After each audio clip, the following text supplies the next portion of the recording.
He only came back to grab a folder, that's all. A quick stop between flights, in and out, like always. But the second Jack Edward opened the door, he stopped breathing.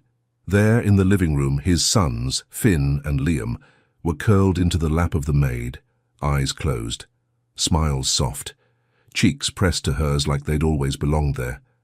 No cameras had prepared him for this, no staff reports, no quiet updates from the housekeeper.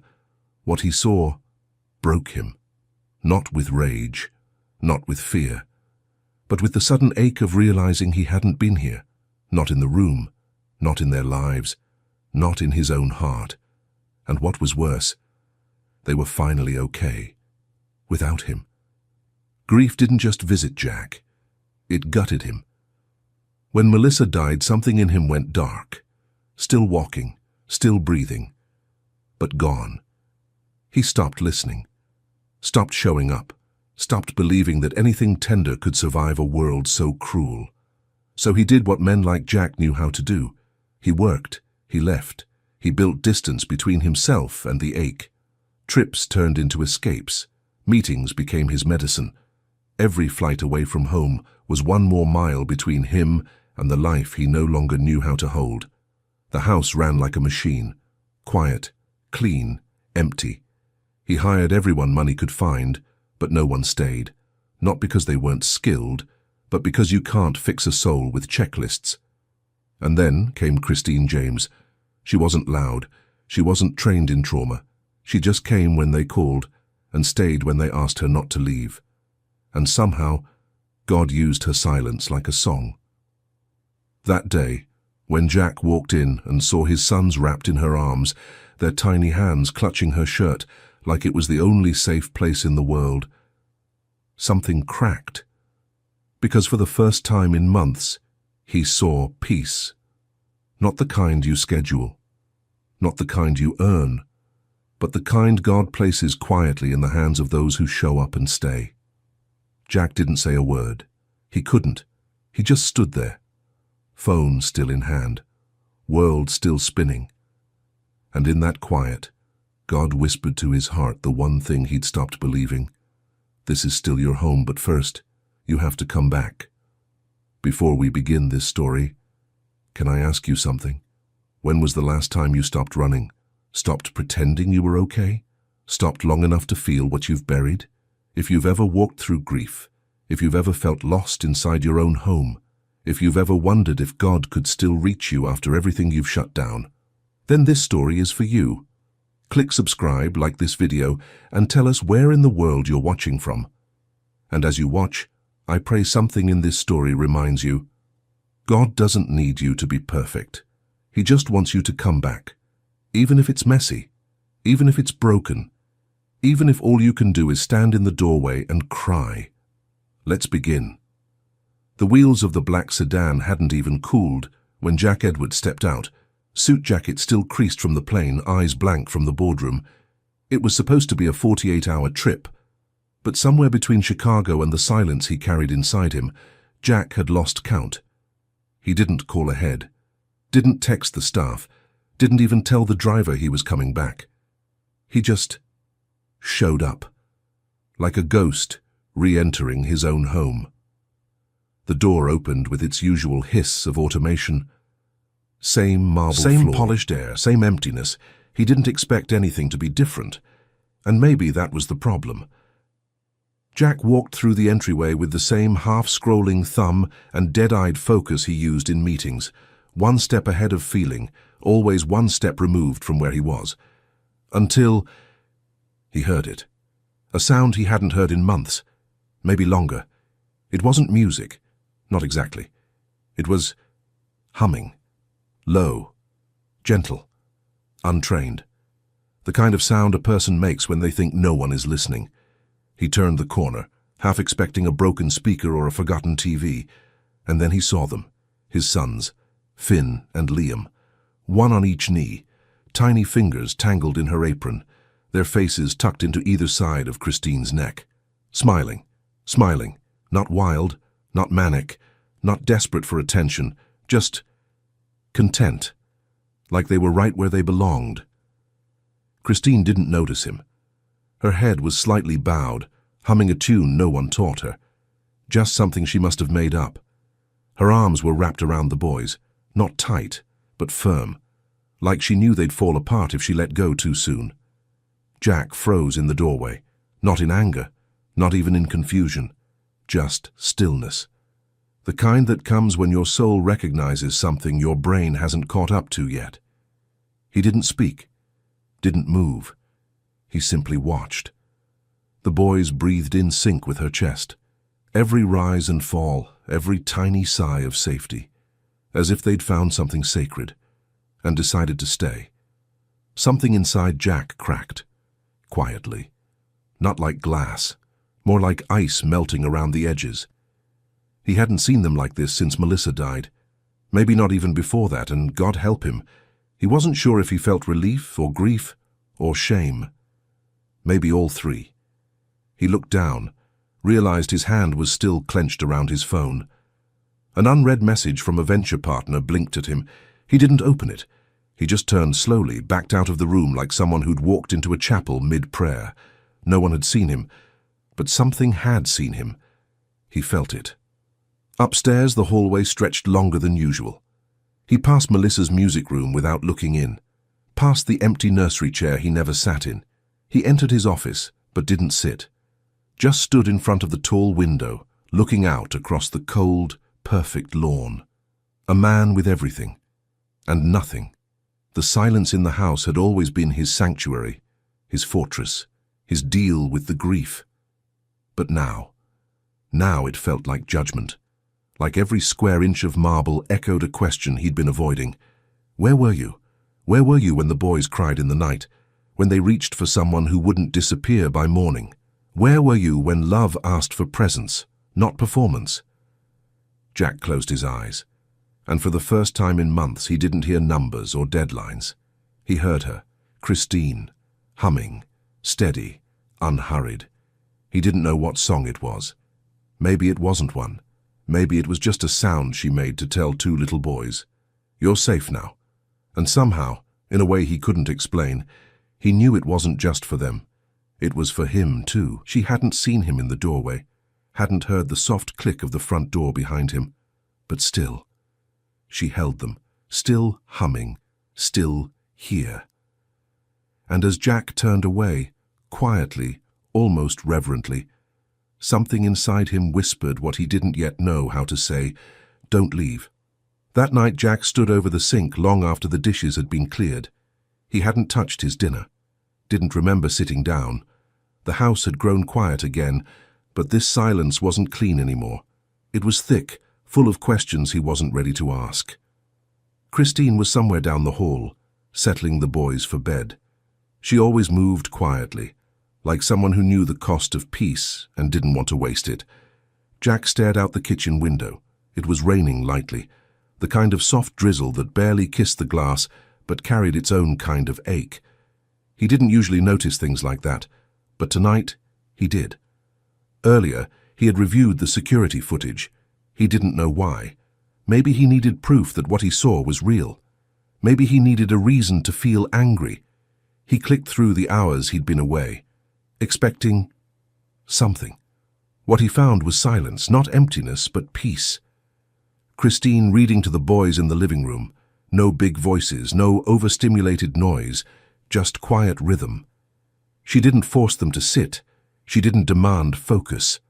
She waited until one of them crawled closer on his own, and then the other followed. She turned the pages slowly. Even when they lost interest, she kept reading aloud, her voice steady, as if presence mattered more than performance. In another clip, Liam cried when Finn took his toy. Christine didn't correct, didn't scold. She bent down, eye level, and whispered something he couldn't hear. Liam stopped crying, not because he was told to, but because he was understood. Jack clicked out of the footage, closed the laptop, pushed it to the other end of the desk like it had said something he wasn't ready to hear. He couldn't stop thinking about one thing. What if all this time he'd been giving his children structure but not love? What if love looked different now? Messier, quieter, softer than he knew how to be. Later that evening, he knocked gently on the boy's door. It wasn't something he did. Christine opened it halfway. Her voice was low. "They're asleep." He nodded, unsure why he'd come.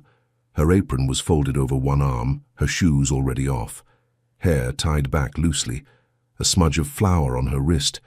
She didn't look like someone important. She looked like someone willing. That unsettled him more than he could say. "I watched the footage," he said. Christine didn't flinch. "I know," she replied, with a strange kind of peace. "You always do." He should have been offended. He wasn't. Jack looked at the floor, then back at her. "They're close to you." She nodded. "I know." "And you never crossed a line?" Her eyes met his, warm, clear, not defensive. "I didn't draw any," she said. "I just stayed when they asked me not to leave." It was such a simple sentence, but it hit him like a weight he didn't see coming. She didn't push her way in. She didn't perform motherhood. She just stayed. And somehow staying had rewritten the atmosphere of a house built on grief. The next morning, Jack typed something, a document, household policy revision. He listed rules, logical ones, professional boundaries, no personal involvement, no emotional dependency, no bedtime singing, no calling staff by affectionate names. At the bottom, he added, "Maintain structure at all times." He paused, stared at that line like it meant something holy. It didn't. He emailed it to Christine. Subject line, "Protocol, effective immediately." She found it that afternoon, read it quietly in the laundry room, beneath the hum of the dryer. The light above her flickered a little. She didn't cry, didn't sigh. She just pulled a pen from her apron pocket, folded the printed copy back neatly, and scribbled one line beneath his signature space. "Structure only works when someone stays." Then she left it on the edge of his desk, beside a cooled cup of coffee he'd forgotten to drink. That night she followed the rules. She didn't sing, didn't kneel to meet the boys' eyes, didn't hold their hands when they whimpered in their sleep. By dinner, Liam was in tears. Finn had spilled juice and refused to be comforted. Jack watched from the hallway. Christine sat still on the couch, present but quiet. No rebellion, no reaction, just stillness. And even in that stillness, Jack saw it. She wasn't obeying. She was showing him something. He just didn't know what yet. That night, the house didn't rest. Not really. The lights dimmed, the doors closed, but the air still felt wrong. Too still, too clean, too quiet in all the places where love used to live. Christine folded laundry with the same steady hands, not because the rules deserved obedience, but because the boys still needed someone who wouldn't leave. And Jack. Jack sat in his office, staring at the line she'd written across his rules. Structure only works when someone stays. He read it again, then again, and still. He couldn't answer it. The memo was taped to the fridge before breakfast, crisp white paper, perfect black ink, signed with Jack's initials at the bottom like a contract he couldn't break. Christine read it in silence, her fingers smoothing the edge of the page once. Then again. No personal affection, no unnecessary contact, no humming, no emotional dependency. Maintain professional distance at all times. The list ended with one line. Structure is stability. She didn't say a word, just turned toward the counter, picked up the boys' breakfast bowls and carried them to the table with the same calm hands. But her silence felt different that morning. Not empty, just restrained. Finn and Liam were already waiting, still in their pajamas, hair tousled from sleep. Liam had his sock on backwards. Christine noticed, but she didn't kneel to fix it. She placed their bowls gently on the table. Oatmeal, 2 spoons, no fruit this time. And then she stood. Not close, not far, just present, like a lighthouse seen across fog. "Eat while it's warm," she said softly. The boys blinked up at her. Finn reached toward her scarf, the green one she always wore. She stepped back. "No touching, sweetheart," she said, then paused, correcting herself. "Finn." Upstairs, Jack stood by the railing, watching. He could hear everything. The quiet clinks of spoons, the absence of song. It was working. The house was calm, orderly, and yet something inside him felt colder than it had the night before. Later, Christine found the twins in the hallway outside the playroom. They weren't fighting. They weren't laughing. They were just sitting there, shoulder to shoulder, backs pressed against the wall. Liam looked up at her. He didn't cry. He didn't ask. He just looked, like he was waiting for something he no longer had the words to ask for. She sat near them, not with them. She didn't sing. She didn't reach for them. She just stayed, quiet, compliant, still. By lunchtime, the silence had thickened. It wasn't peaceful anymore. Christine served sandwiches without humming, without the usual stories she told about clouds or birds or basil seeds. Finn didn't touch his plate. Liam whispered something, but not to anyone in particular. Jack sat at the far end of the table, phone beside him, unread emails open. He watched them, and for a split second he saw it. His sons, frozen in a house that was too clean to hold them. That evening, Christine slipped a folded piece of paper onto Jack's desk, the same memo, her handwriting beneath his signature. Just one line. Structure only works when someone stays. She didn't knock. She didn't ask to explain. She left it there and walked away. That night, Jack didn't sleep. He lay in bed with the lights off, the silence humming in his ears. He could still see Liam's hand reaching across the table that morning. No one had taken it. Not her. Not him. He hadn't even moved. He turned to the side.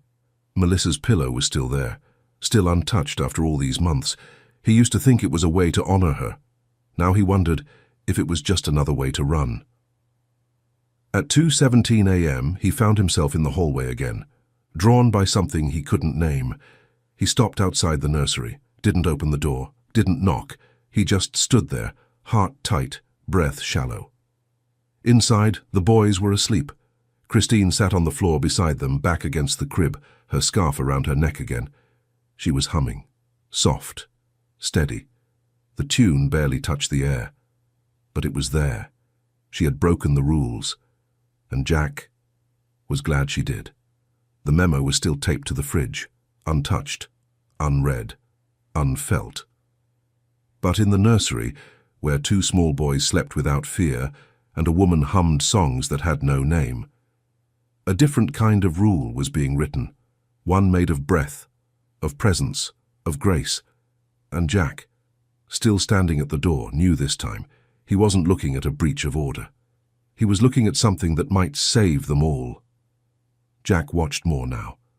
Not from behind emails, not through camera feeds, but with his eyes, his own eyes, noticing things he hadn't noticed before, like how Liam pressed his thumb against the edge of the table when he was scared, or how Finn paused mid-step when someone raised their voice, even a little. He wasn't sure when he'd stopped looking, but now he couldn't stop. Christine had started singing again, not always, not loudly, but just enough. Soft melodies in the hallway, half-hummed lullabies while folding clothes, songs with no name, no words, just warmth. She never asked permission, and Jack never told her to stop. One evening, he stood just outside the kitchen. She didn't know he was there. Finn had spilled juice, a slow orange stream across the floor. Liam looked ready to panic, lower lip trembling, hands clenched into his shirt. Christine didn't scold. She didn't rush. She crouched down to the boy's level, voice steady. "Let's breathe," she whispered. "Big belly breaths, okay? In and out." Liam mirrored her. Finn followed. 3 breaths, 4, 5. The room calmed. Then, without a word, Christine handed Finn a small towel, held his hand over the mess, and waited. He wiped it once, then again. She nodded. "That's it. We clean up together." Not because it was profound, but because it was so simple. No lectures, no fear, no raised tones, just presence. Later that night, he stood at the bottom of the stairs, one hand resting on the banister. Diane passed behind him with a laundry basket, her steps slow. "You've been quiet," she said gently. Jack didn't answer right away. Then, Finally, she never raises her voice. Diane nodded. Doesn't have to. Jack looked up the stairs toward the nursery, then back at the empty hallway. She never tries to be their mother. No, Diane said, setting the basket down. She just loves them like someone who remembers what it's like to be small. The next afternoon, Christine asked for 10 minutes of his time at the dining room table. No contracts, no staff in sight, just paper, a pen, a cup of tea between them. I've drawn up a structure, she said quietly. Jack lifted an eyebrow. For what? For the house, she replied. But not just the house, for the people in it. She slid the paper toward him. It wasn't complicated. A weekly rhythm, simple roles for each staff member, clear breaks, boundaries, and one request, written at the bottom in calm, clean handwriting. 1 night a week you're here, not as the boss, as their father. Jack stared at the page, the weight of those words pressed into his chest. He looked up. Christine met his eyes. No challenge, no push, just stillness. He cleared his throat. That's ambitious. Christine's mouth curved slightly. So are your quarterly projections. He didn't say yes, but he didn't say no. And somehow, that was enough for now. That evening, he found Finn sitting near the windowsill, a coloring book open but untouched. Christine was in the kitchen, her back turned, humming again. Jack walked over slowly, sat on the floor beside his son. Finn didn't look up, but he leaned gently into Jack's side, just enough to be felt, not enough to make a sound. Jack didn't speak, didn't move away, just sat there for a while. And that was new. Later that night, Christine wiped down the chalkboard in the kitchen. The day's notes were smudged, faint. She picked up a piece of white chalk, hesitated, then wrote 3 small words across the top. Still watching, still learning. She didn't sign her name. She didn't need to. And upstairs, where Jack sat beside 2 sleeping boys, the window cracked just enough to let the night air in. He knew what those words meant. They weren't for the house. They were for him. It started with a photo. Blurry. Off-center. Taken through the hedge by someone walking their dog on a Sunday morning. Christine, kneeling in the garden, her hands covered in soil. Finn, laughing as he painted a rock with blue and green swirls. Liam beside her, holding a tiny watering can like it was holy. The light had been soft that day. Spring air still cool, sky wide and forgiving. Christine's scarf had slipped halfway from her neck, resting on her shoulder like it belonged there. And they looked happy, not posed, just safe. By Monday morning, the photo had been shared 11,000 times. Billionaire's maid plays mom. Tech CEO's twins find comfort in unlikely caregiver. Inside the Edward estate, where is their father? The words didn't bother Jack at first. He didn't even read them. He saw the picture, he recognized the moment, and it hurt. How beautiful it was. Because he hadn't been in it. Christine found out by accident. A phone left unlocked on the laundry counter. Diane's screen lit up with a headline before it dimmed. Christine didn't react right away, just stared at the screen as the dryer hummed beside her, soft and steady. She touched the scarf at her shoulder, not for comfort, just to feel something grounded. That afternoon the house felt different. The walls hadn't changed, but the quiet had. It wasn't peace anymore. It was caution. Jack called a meeting. The PR team suggested a statement. We'll clarify her role, someone said. Reframe the narrative, another added. Protect the family brand. Jack stared at the table, at words that had nothing to do with what mattered. He stood, left the meeting without speaking. Later, he found Christine in the garden. She was planting basil with the boys. Liam sat in the dirt, barefoot, humming softly. Finn had placed 2 painted stones at the base of a tomato stem. Jack watched from the edge of the patio, not stepping in, not interrupting, just watching. When the boys went inside for snacks, Christine remained, brushing soil from her hands. You saw it? She asked quietly, still facing the garden. I did. She nodded. So did everyone else. A pause. Jack stepped closer, still not near enough to touch it. This moment, this woman, this wound. They want a statement, he said. Christine finally looked up. And what will it say?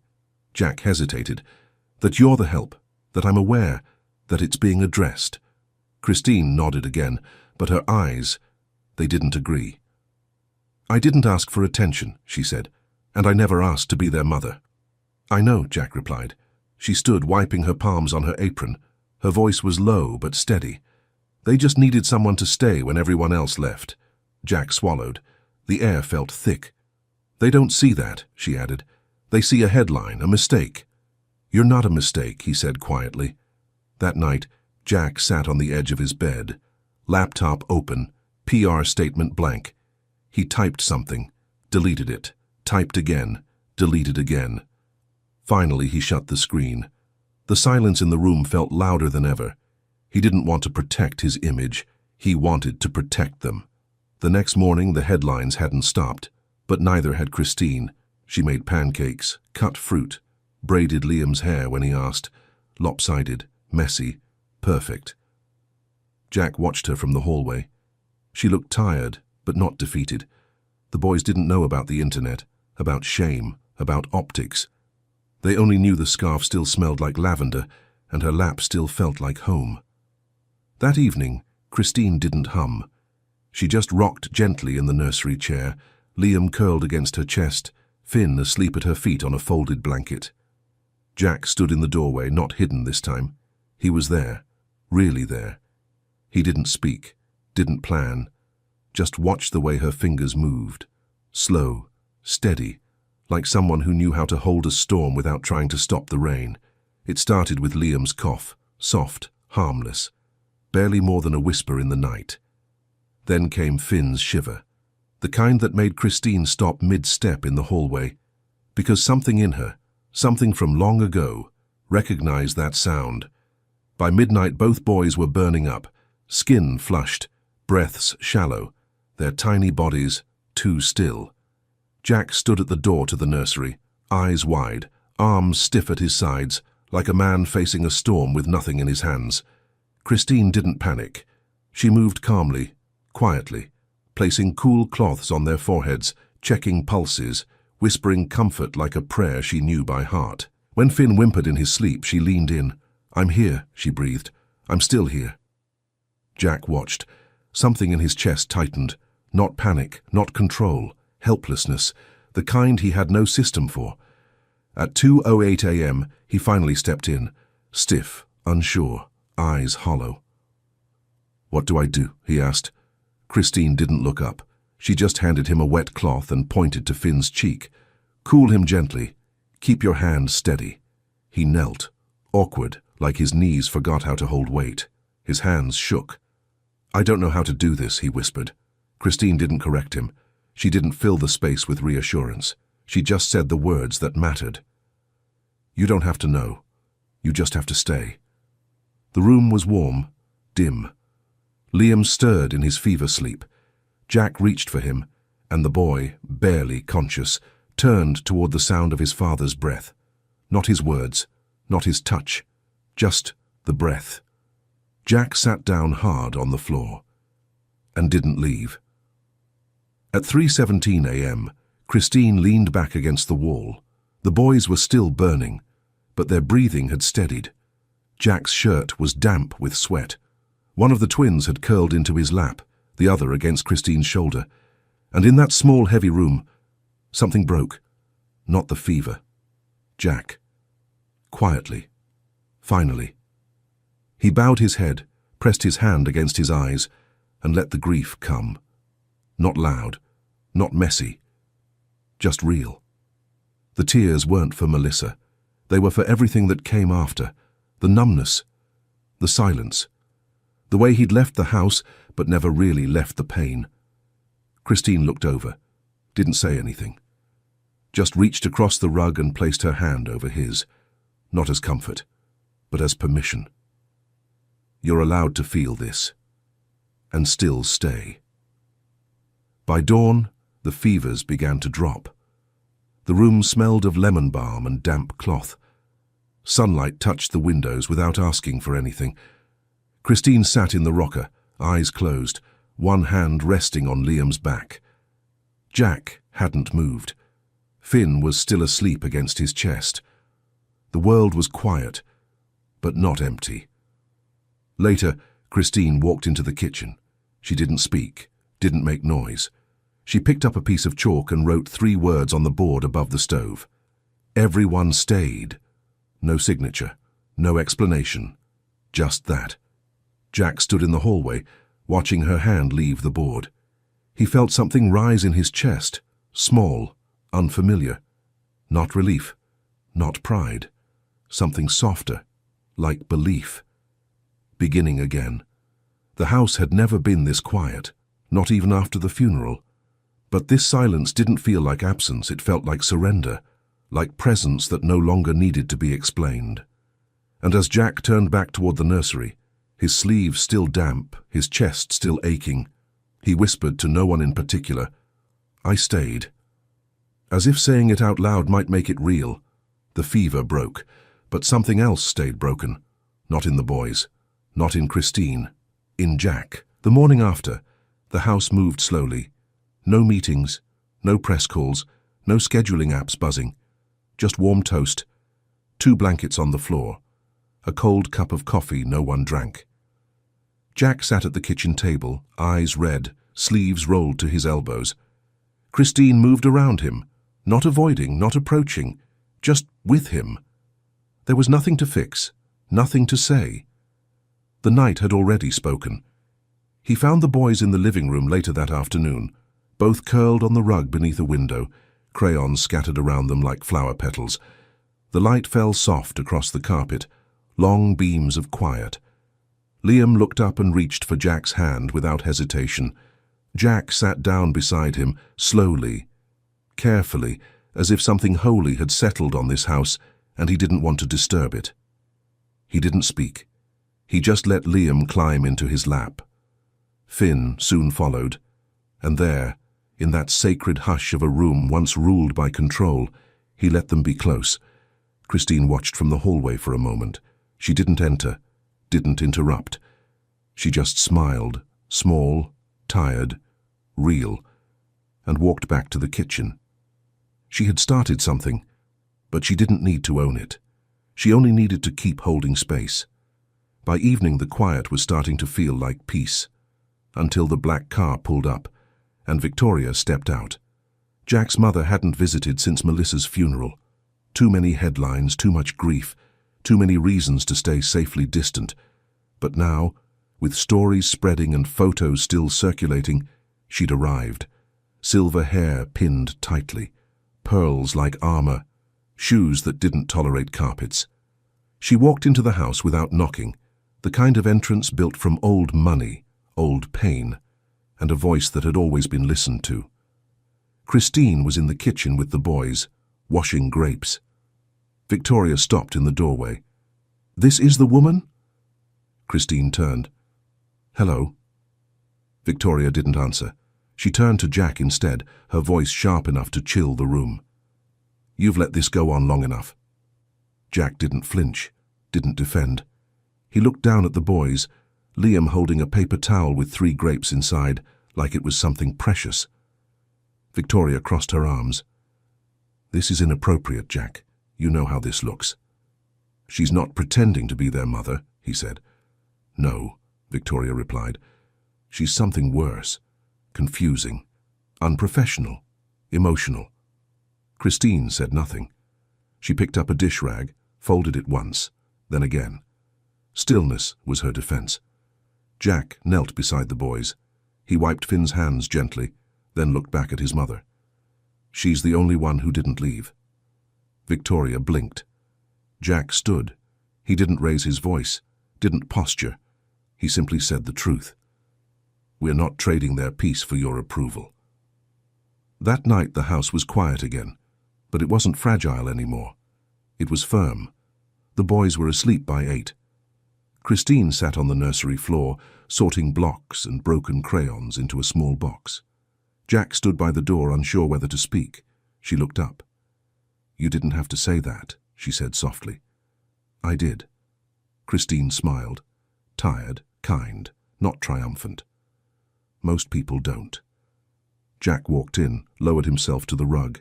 His knees cracked. His tie was still on. He picked up a red crayon. "You're not most people," he said. The hallway light stayed on later than usual that night. No one said why.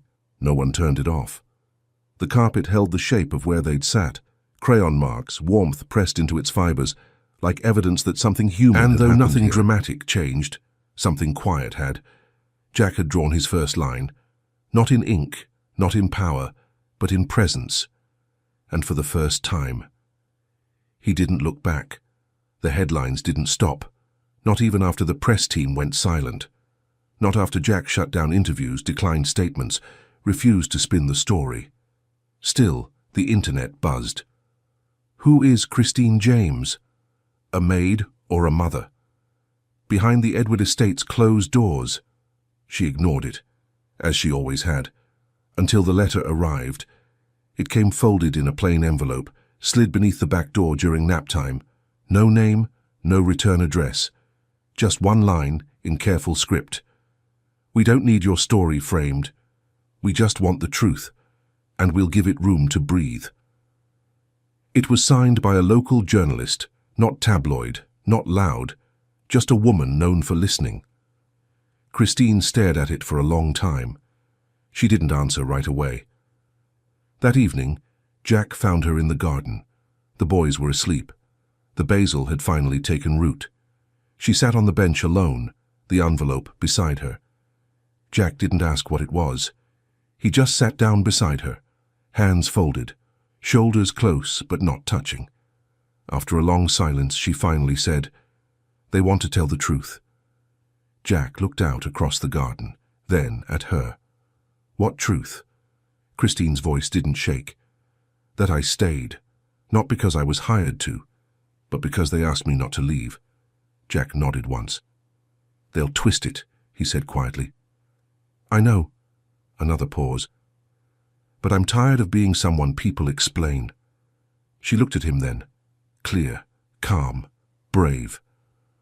"I'm not their mother, but I am part of this house, and they know it. That should be enough." Jack didn't try to stop her, not this time. He reached over slowly and placed his hand gently over hers on the bench. "Then tell it," he said. "Your way." The article went live 3 days later. No pictures, no headlines, no viral spin, just a title that sat softly on the page. The work that holds the house. No quotes from Jack, no exposure of the children. Only Christine's voice. Measured, honest, quiet. She spoke of grief, of losing her parents in a fire, of raising her little sister on nothing but instinct and prayer, of silence, and staying. "I don't fix children," she wrote.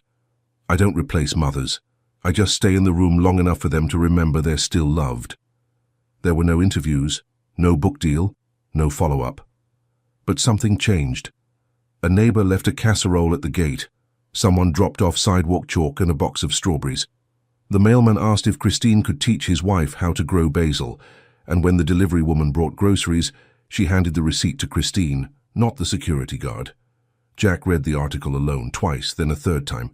When he reached the final line, he had to stop reading, not because it broke him, but because it felt like someone had handed him a mirror. He whispered the last sentence out loud just to hear it. "Love is not loud, it's what you do after the room goes quiet." That night, Christine made pasta, and the boys stirred the sauce. Finn added too much salt. Liam dropped a spoon. Nobody corrected anyone. They just laughed. Christine wiped the counter. Jack set 2 small plates at the table, and the air, once sterile, heavy, felt lived in. Later that night, Christine found a small stone on the porch, painted, crooked. A child's hand had drawn a heart in red. Beneath it, a word in shaky marker. Home. She picked it up, turned it over once, then walked inside and placed it gently on the kitchen windowsill, right beside the vase of wildflowers she hadn't bought, but someone had left without needing to be seen. Spring didn't arrive all at once. It crept in slowly, through cracked windows, half-open doors, and bare feet on cool grass. The tulips out front bloomed sideways, crooked, wild, but they bloomed. Christine stood in the garden with the boys, kneeling in the dirt, showing them how to press basil roots gently into the soil. Liam asked why they had to leave space between the plants. Christine smiled. "So they can breathe," she said. "Even roots need room." Jack watched from the kitchen, the same kitchen that used to smell like silence and structure. Now it smelled like sun-warmed fruit and something softer. His laptop sat closed on the counter, his phone face down. And for the first time in a long time, he wasn't late for anything. Later that morning, Finn brought him a crayon drawing, 3 stick figures holding hands, one tall, 2 small. Underneath in red crayon, 1 word: home. Jack didn't say anything at first. He just traced the lines with his eyes, then looked at his son. "Who's that?" he asked, pointing to the tall figure. Finn didn't hesitate. "You." Christine was folding laundry when he found her in the hallway. No makeup, hair up, a tea stain on her shirt. He held up the drawing. "He sees me." Christine nodded, eyes soft. "He's always been looking." Jack looked down at the page again, then back at her. "I've been trying to build something strong," he said. "A legacy. A future." "And?" she asked. Jack's voice was quiet. "Turns out I just had to stop building and start being." They didn't hug, didn't cry. Just stood there for a moment. 2 people who had survived something together, even if they'd never said it out loud. That evening, they ate outside. Paper plates, spilled lemonade, birdsong filling the spaces between conversations. No one was performing. No one was afraid. Christine sat on the grass, barefoot, Liam curled in her lap, Finn leaning against Jack's side, one hand tangled in his shirt, and the sound of the house, for the first time in a long time, wasn't silence. It was laughter, soft, unforced, true. After bedtime, Jack walked through the house slowly, room by room. Melissa's piano still sat in the corner, untouched, but the air around it no longer hurt. He didn't cry, didn't speak. He just rested his hand on the top for a moment, then turned off the light. In the kitchen, Christine had left something on the chalkboard, white chalk. Simple words: "Trust built here." Beneath it, Jack picked up a piece of chalk and added his name. Then slowly, he bent down, and in the corner of the board, he drew 2 tiny initials, FL. The next morning, the garden was damp with dew. Christine opened the back door, barefoot, cradling a painted rock. She placed it on the windowsill. A gift from Finn scrawled in messy red marker. 1 word: stay. And maybe that was the miracle all along. Not that things had healed perfectly, not that grief had disappeared, but that in a house once built on silence, someone stayed long enough for love to grow roots. And in the end, it wasn't about saving anyone. It was about being there. When the crying started, when the fever spiked, when the quiet came. Home wasn't built in the marble or the money. It was built in the hum of a song with no words, in the grip of a tiny hand on a shirt sleeve, in the stillness shared between broken hearts, learning how to beat again. Jack stood by the door that morning, coffee in hand, watching as the boys ran barefoot into the sunlight, Christine chasing them with a smile that didn't need permission. And for the first time in years, he didn't feel like someone managing a family. He felt like someone who had one,